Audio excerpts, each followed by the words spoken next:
چوری کا نہایت ہی عجیب ترین واقعہ۔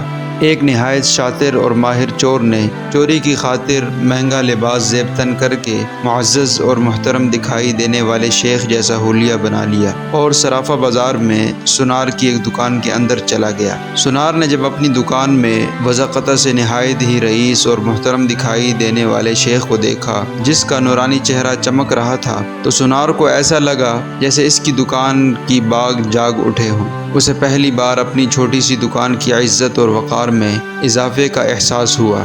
سونار نے آگے بڑھ کر شیخ کا استقبال کیا۔ شیخ کے بحروب میں چور نے کہا، آج آپ سے خریداری تو ضرور ہوگی، مگر اس سے پہلے بتائیں کہ آپ کے لیے ممکن ہے کہ آپ اپنی سخاوت سے ہمارے ساتھ مسجد بنانے میں حصہ ڈالیں؟ اس نیک کام میں آپ کا حصہ خواہ 1 درہم ہی کیوں نہ ہو۔ سونار نے چند درہم شیخ کے حوالے کیے ہی تھے کہ اسی اثناء میں ایک لڑکی جو در حقیقت چور کی ہم پیشہ تھی دکان میں داخل ہوئی اور سیدھی شیخ کے پاس جا کر اس کے ہاتھوں کو بوسہ دیا اور التجائیہ لہجے میں اپنے اور اہل عیال کے لیے خیر و برکت کی دعا کے لیے کہا۔ سونار نے جب یہ منظر دیکھا تو اس سے رہا نہ گیا اور معذرت خانہ لہجے میں کہنے لگا، اے محترم شیخ، لاعلمی کی معافی چاہتا ہوں مگر میں نے آپ کو پہچانا نہیں ہے۔ لڑکی نے یہ سن کر تعجب کا اظہار کیا اور سونار سے مخاطب ہو کر کہنے لگی، تم کیسے بد نصیب انسان ہو، برکت، علم، فضل اور رزق کا سبب خود چل کر تمہارے پاس آ گیا ہے اور تم اسے پہچاننے سے قاصر ہو۔ لڑکی نے شیخ کی طرف اشارہ کرتے ہوئے کہا،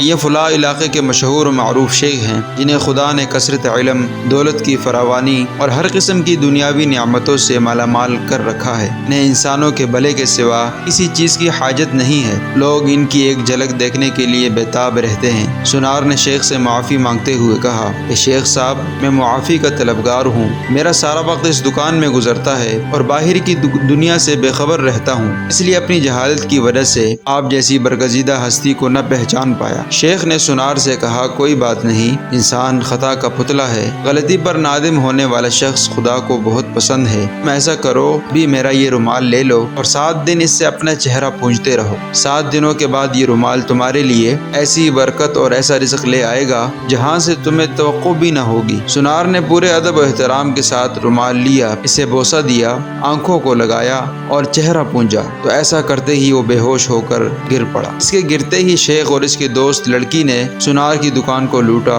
اور وہاں سے فوراً رفو چکر ہو گئے۔ اس واقعے کو جب 4 سال گزر گئے اور سونار رو دھو کر اپنا نقصان بھول چکا تھا تو 4 سال کے بعد پولیس کی وردی میں ملبوس 2 اہلکار سونار کی دکان پر آئے۔ ان کے ساتھ وہی چور شیخ تھا جس کو ہتھکڑیاں لگی ہوئی تھی۔ سونارے نے اسے دیکھتے ہی پہچان گیا۔ ایک پولیس والا سونار کے پاس آ کر پوچھنے لگا، کیا آپ اس چور کو جانتے ہیں؟ کیونکہ آپ کی گواہی سے قاضی اسے سزا سنا سکتا ہے۔ سونار نے کہا، کیوں نہیں، اس نے فلاں طریقہ واردات سے مجھے بے ہوش کر کے میری دکان لوٹ لی تھی۔ پولیس والا شیخ کے پاس گیا اور اس کی ہتھکڑی کو کھولتے ہوئے کہنے لگا، تم نے جس طرح دکان لوٹنے کا جرم کیا تھا ٹھیک اسی طرح وہ ساری کارروائی دہراؤ تاکہ ہم طریقہ واردات کو لکھ کر گواہ سمیت قاضی کے سامنے پیش کر کے تم پر فرد جرم عائد کروا سکیں۔ شیخ نے بتایا کہ میں اس طرح داخل ہوا اور یہ کہا اور میری مددگار لڑکی آئی، اس نے فلاں بات کی، پھر میں نے رومال نکال کر دکاندار کو دیا۔ پولیس والے نے جیب سے ایک رومال نکال کر شیخ کو تھما دی۔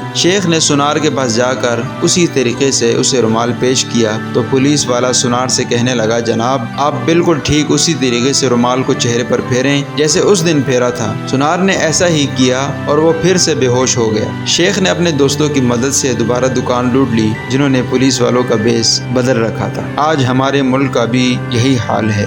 ہر 5 سال کے بعد چور بیس بدل کر ہمارے پاس آتا ہے۔ نادیدہ قوتیں پھر سے سب کچھ دہرانے کا کہہ کر الیکشن کرواتی ہیں اور چور ووٹ کھیل کر عوام کو پھر سے چونا لگا کر اپنے ساتھیوں سمیت پتلی گلی سے نکل جاتے ہیں۔ ہر دفعہ ایک نیا منظر، نیا لباس، نیا بحروف، نئی شکل، نیا حربہ اور نئے دعوے جس سے عوام دھوکہ کھا کر اعتبار کرتی ہے اور آخر میں ساتھیوں اور ہمدردوں سمیت نکلتا وہی چور ہے۔